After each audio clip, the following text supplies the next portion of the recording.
ভুলেও রবিবারে জল দেবেন না তুলসী গাছে। রুষ্ট হয়ে ঘর থেকে বিদায় নেবেন মা লক্ষ্মী। কেন এমনটা হয়? রবিবারে জল দিলে কেন মা তুলসী রুষ্ট হন?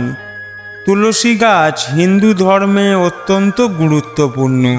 মা তুলসীকে স্বয়ং নারায়ণের স্ত্রী বলে মনে করা হয়। তাই তুলসী গাছে প্রতিদিন জল দিয়ে তুলসী গাছের পূজা করা জরুরি। তবে রবিবারে ও একাদশীতে তুলসী গাছে জল দিতে বারণ করা হয়। এই দিনগুলিতে তুলসী গাছে জল দিলে মা লক্ষ্মী কুপিতা হন। হিন্দু ধর্মে বিভিন্ন গাছের মাহাত্ম্য রয়েছে। অনেক গাছকেই হিন্দু ধর্মাবলম্বীরা দেবতা জ্ঞানে পূজা করে। তেমনই একটি গাছ হলো তুলসী গাছ। মনে করা হয় তুলসী গাছে স্বয়ং মা লক্ষ্মী বাস করেন। নিয়মিত তুলসী গাছের পূজা করলে এবং তুলসী গাছে জল দিলে মা লক্ষ্মী তুষ্ট হন এবং সেই পরিবারে নিজের আশীর্বাদ সর্বদা বজায় রাখেন। নিয়মিত ভক্তি ভরে তুলসী পূজা করলে বাড়িতে সুখ ও সমৃদ্ধি অক্ষয় হয়ে বিরাজ করে। সেই কারণে বেশিরভাগ হিন্দু গৃহস্থ বাড়িতে তুলসী গাছ অবশ্যই থাকে। যে বাড়িতে তুলসী গাছ থাকে সেই বাড়িতে স্বয়ং মা লক্ষ্মী বিরাজ করেন বলে মনে করা হয়। তুলসীকে বিষ্ণুর স্ত্রী বলে মনে করা হয়। তাই তুলসী গাছের পূজা করলে তুষ্ট হন নারায়ণ। তবে একটা কথা মনে রাখবেন, ভুলেও রবিবারে তুলসী গাছে জল দেবেন না। মনে করা হয় রবিবারে তুলসী গাছে জল দিলে মা লক্ষ্মী রুষ্ট হয়ে বিদায় নেয়। রবিবার ছাড়াও একাদশীর তিথিতেও তুলসী গাছে জল দিতে নেই। কিন্তু কেন রবিবারে ও একাদশীতে তুলসী গাছে জল দেয়া বারণ? শাস্ত্রে এই বিষয়ে কি বলছে তা জেনে নিন এই ভিডিওতে। রোজ সকালে স্নান সেরে তুলসী গাছে জল দিতে হয়, কিন্তু রবিবার ও একাদশীতে কেন গাছে জল দেওয়া যাবে না? কারণ মনে করা হয় প্রতি রবিবার তুলসী মা তার স্বামী নারায়ণের জন্য নির্জলা উপবাস রাখেন। তাই এই দিন তুলসী গাছে জল দিলে তার উপবাস ভঙ্গ হয়ে যাবে। মনে করা হয় রবিবার তুলসী গাছে জল দিলে বাড়িতে নেগেটিভ এনার্জি ছড়িয়ে পড়ে। একাদশীতে কেন তুলসী গাছে জল দেবেন না? একাদশী তিথিতেও তুলসী গাছে জল দিতে নেই। এই দিন তুলসী গাছে পাতাও ছিঁড়তে বারণ করা হয়। কারণ মনে করা হয় একাদশী তিথিতেও তুলসী মাতা নারায়ণের জন্য উপবাস রাখেন। তাই এই দিন তুলসী গাছে জল দিলে তার উপবাস ভঙ্গ হয়ে যাবে। সেই কারণে একাদশীতেও তুলসী গাছে জল দিতে বারণ করা হয়। হিন্দু ধর্মে তুলসী দেবীকে অত্যন্ত পবিত্র এক দেবী রূপে পূজা করা হয়। মনে করা হয় তুলসী গাছে নিত্য সেবা করলে সেই বাড়িতে কখনো আর্থিক অনটন বাসা বাঁধতে পারে না।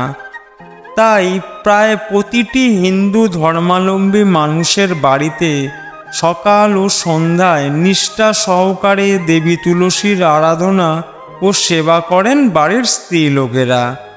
কিন্তু তুলসী দেবীর প্রকৃত পরিচয় কি তা হয়তো আজও অনেকের অজানা। চলুন তাহলে জেনে নেওয়া যাক।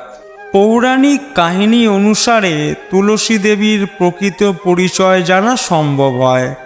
আসলে তুলসী দেবী এক অভিশাপের ফলে জন্মগ্রহণ করেছিলেন মর্ত্যলোকে।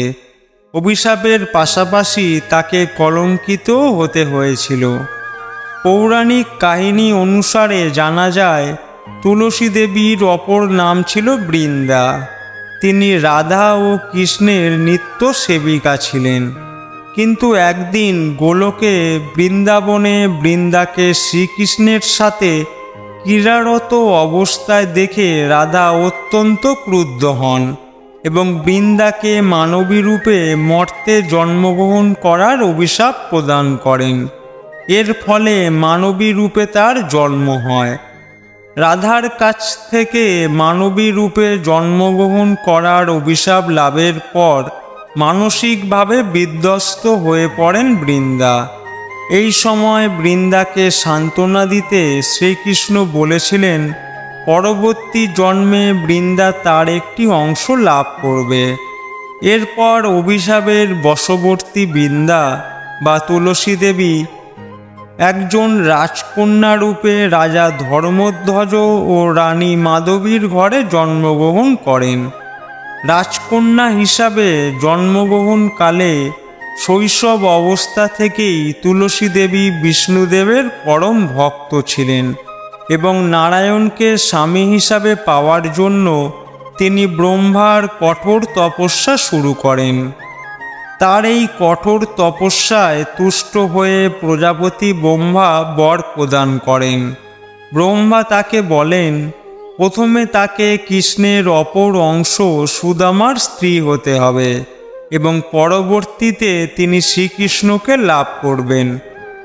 ব্রহ্মা তুলসী দেবীকে কৃষ্ণের অংশ সুদামার স্ত্রী হওয়ার আশীর্বাদ করেন, কিন্তু সেই সময় রাধার অভিশাপের ফলে সুদামাকে দানবগৃহে শঙ্খচূড় নাম নিয়ে জন্মগ্রহণ করতে হয়েছিল।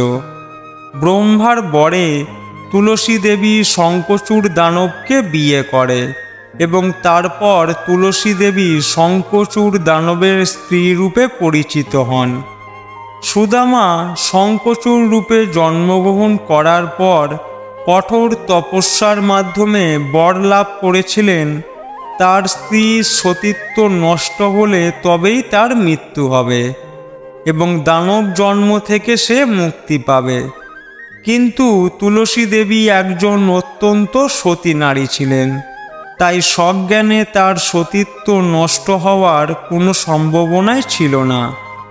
এই সময়ে শঙ্খচূড় দানব আরও বেশি অত্যাচারী হয়ে ওঠে এবং দেবতাদের নানা রকমভাবে উত্তপ্ত করতে শুরু করে এবং দেবতাদের উপর অত্যাচার শুরু করে। এই সংকটময় পরিস্থিতিতে দেবতারা শঙ্খচূড় দানবের কবল থেকে মুক্তি পেতে মহাদেবের শরণাপন্ন হন, কিন্তু দেবাদিদেব মহাদেব তুলসী দেবীর সতীত্বের কারণে শঙ্খচূড়কে পরাজিত করতে পারছিলেন না। এই অবস্থায় নারায়ণই সংকট নিরসনে এগিয়ে আসেন। ভগবান নারায়ণ সেই সময় দানব শঙ্খচূড়ের বেশ ধরে তুলসী দেবীর কাছে যান। নারায়ণের এই ছদ্মবেশ বুঝতে না পেরে তুলসী দেবী তাকে নিজের স্বামী মনে করেন। এইভাবেই তার সতীত্ব হরণ করেন ভগবান নারায়ণ। আর এই অবস্থায় শঙ্খচূড়কে হত্যা করেন দেবাদিদেব মহাদেব।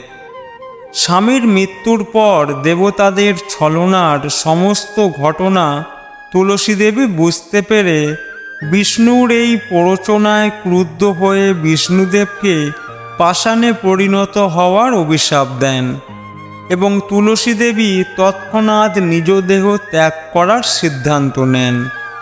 তুলসী দেবীর দেওয়া সেই অভিশাপের ফলে বিষ্ণুদেব শালগ্রাম শিলায় পরিণত হন। তবে পরক্ষণেই তুলসী দেবী ভগবানকে অভিশাপ দিয়ে ফেলার ভুল বুঝতে পারেন। এই অবস্থায় নারায়ণ তাকে বর দেন নারায়ণ শিলা অর্থাৎ শালগ্রাম শিলা সর্বদা তুলসীযুক্ত হয়ে থাকবে। নারায়ণের বরে তুলসী দেবীর শরীর থেকে উৎপন্ন হয় গণ্ডকী নদী এবং তার কেশ রাশি থেকে তুলসী গাছের জন্ম হয়। তুলসী বৃক্ষরূপে শালগ্রাম শিলার সঙ্গে বিয়ে হয় তার। এইভাবে তুলসী দেবী নারায়ণকে লাভ করেছিলেন এবং পবিত্রতার প্রতীকরূপে তার পুজো করা শুরু হয়েছিল। তবে এর জন্য তাকে কলঙ্কিতও হতে হয়েছিল। তবে শেষ পর্যন্ত তিনি নারায়ণকে লাভ করতে সক্ষম হন। তাই তুলসী দেবীকে পূজা করুন ভক্তি ও শ্রদ্ধার সঙ্গে, কারণ তুলসী দেবীকে সন্তুষ্ট করতে পারলেই সন্তুষ্ট হবেন মাতা লক্ষ্মী এবং তার সাথে সাথে বিষ্ণুদেবও। সংসারে কোনোদিনও কোনো অভাব অনটন ও অশান্তি থাকবে না। আজ এই পর্যন্তই থাক, পরবর্তী ভিডিওতে আবার দেখা হবে। ধন্যবাদ, ভালো থাকবেন।